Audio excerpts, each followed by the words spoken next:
Një shtetase e UA finlandeze rreth 30 vjeç ka humbur jetën gjatë ditës sotme në zonën e Urikumit ndërsa ishte duke kryer zhytje së bashku me 2 persona të tjerë.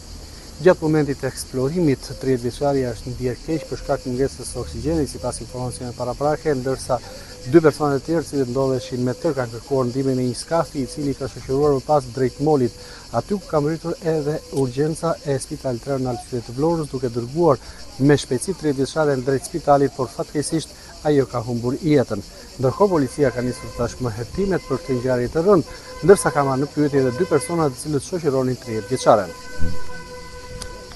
Një ngjarje tragjike është regjistruar në zonën e Urikumit ku një turiste finlandeze rreth 30 vjeçe ka humbur jetën gjatë një zhytjeje. Sipas informacioneve paraprake, e reja ishte pjesë e një grupi zhytësish që eksploroni zonën, kur gjatë zhytjes dyshohet se ka hasur probleme të lidhura paraprakisht me furnizimin me oksigjen. Mësohet se ajo nuk është ndjer mirë dhe ka humbur ndjenja në det. Sipas të dhënave paraprake, 3 persona kanë kërkuar ndihmën në një skafi pranë një anije me ngjyrë blu për transportimin e gruas, e cila ndodhej pa ndjenja. Ajo është dërguar me urgjencë në molin e njësisë Delta ku i është dhënë ndihma e parë, ndërsa më pas është transportuar me autoambulancë drejt Spitalit Rajonal të Vlorës. Pavarësisht ndërhyrjes së menjëhershme të ekipit mjekësor dhe përpjekjeve për ta mbajtur në jetë, turistja nuk ka mundur të mbijetojë dhe është konstatuar pa shenja jete. Identiteti i viktimës nuk është bërë ende publik. Në vendngjarje kanë mbërritur shërbimet e policisë, të cilët kanë nisur veprimet procedurale dhe po hetojnë për të sqaruar plotësisht shkaqet dhe rrethanat e kësaj ngjarjeje të rëndë.